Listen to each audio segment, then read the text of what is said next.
Dans un petit village chinois, une vieille femme marche lentement. Elle a vécu ici toute sa vie. Chaque jour, elle parcourt les mêmes chemins poussiéreux. Pourtant, aujourd'hui, le village est silencieux. Aucun enfant ne joue dans les rues. Seul l'attend l'écho de ses propres pas. Cette femme, autrefois entourée de vie, vit désormais dans le silence. Son histoire commence comme tant d'autres. Une vie dédiée à ses enfants. Mais pourquoi aucun d'eux n'est là pour elle aujourd'hui? Un mystère que nous allons explorer. Que signifie réellement être parent dans un monde qui change? Comment les liens familiaux se transforment-ils face aux défis modernes? Guédé. Il fut un temps où sa maison résonnait de rire. 5 enfants animaient son quotidien. Elle se souvenait des repas partagés, des histoires racontées. Les journées étaient longues mais pleines de joie. Elle travaillait dur, se levait avant l'aube, elle cuisait le riz, préparait le thé. Ses mains étaient toujours occupées, mais son cœur était plein. Pourtant, les années passèrent. Les enfants grandirent. Ils partirent de loin, attirés par la ville. La promesse d'une vie meilleure les emporta. Elle restait seule, espérant chaque jour une visite. Mais que signifie être mère quand les enfants s'éloignent? Les villes brillaient comme des étoiles au loin. Elles promettaient des avenirs radieux. Ses enfants s'y précipitèrent. Chacun espérait bâtir sa propre vie. La ville, avec ses lumières et ses opportunités, les attira.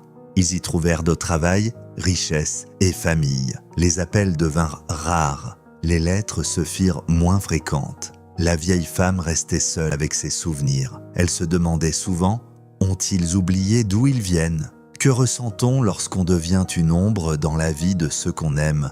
Les villes ont-elles volé ses enfants? Les saisons passaient. L'hiver se mêlait au printemps. À chaque fête traditionnelle, elle préparait la maison.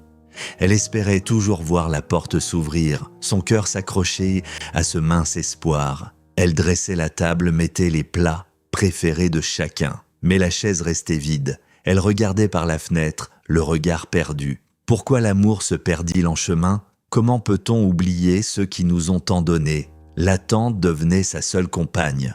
Elle continuait à croire en leur retour, mais le temps jouait contre elle. Les jours de solitude s'étiraient. Chaque matin, elle se levait seule. Son quotidien était simple et répétitif. Elle s'occupait du jardin, parlait aux fleurs. Ces dernières étaient devenues ses compagnes silencieuses. Les voisins la saluaient, mais sa vie manquait de chaleur. Les souvenirs de ses enfants étaient entre ses trésors. Elle se les remémorait comme on feuillette un album. En regardant les photos jaunies, elle se demandait « Que suis-je devenue pour eux ?» Une simple image du passé. Un jour, aurais-je droit à quelques mots de leur part? Un jour, le village a pris son départ. Elle avait quitté ce monde discrètement. Le silence de ses funérailles fut assourdissant. Aucun de ses enfants ne vint. Les voisins la pleurèrent, murmurant des prières. Pourquoi la vie est-elle parfois si cruelle? Les souvenirs, aussi poignants soient-ils, ne suffisent pas. Les gestes simples d'affection manquaient cruellement. Elle était partie avec l'espoir de revoir un jour leur visage, même dans l'au-delà. L'amour d'une mère est-il vraiment sans condition? Peut-il survivre à la plus grande des solitudes?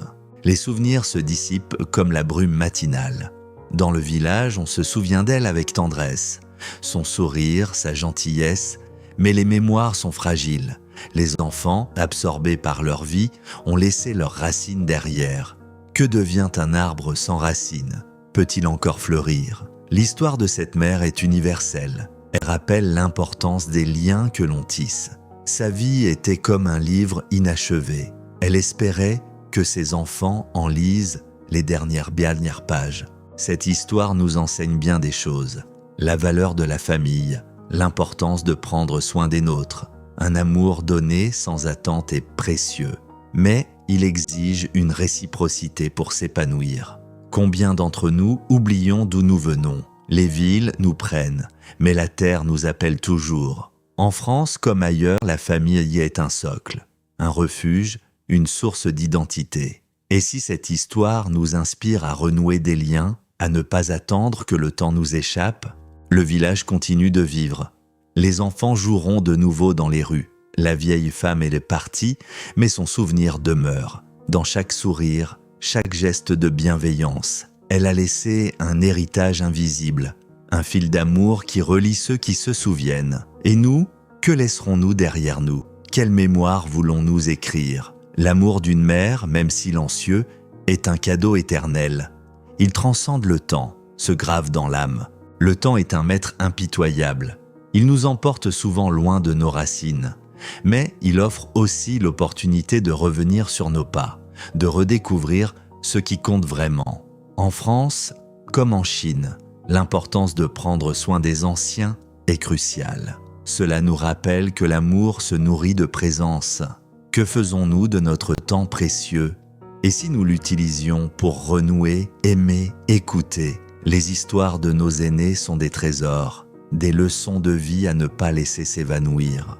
Les souvenirs forment l'étoffe de notre existence. Ils tissent le lien entre passé, présent et futur. Cette vieille femme chinoise, bien que partie, vit dans le cœur de ceux qui se souviennent. Ses enfants, peut-être un jour, comprendront la profondeur de son amour. Il n'est jamais trop tard pour retrouver le chemin de la maison. L'amour d'une mère est un phare dans la nuit.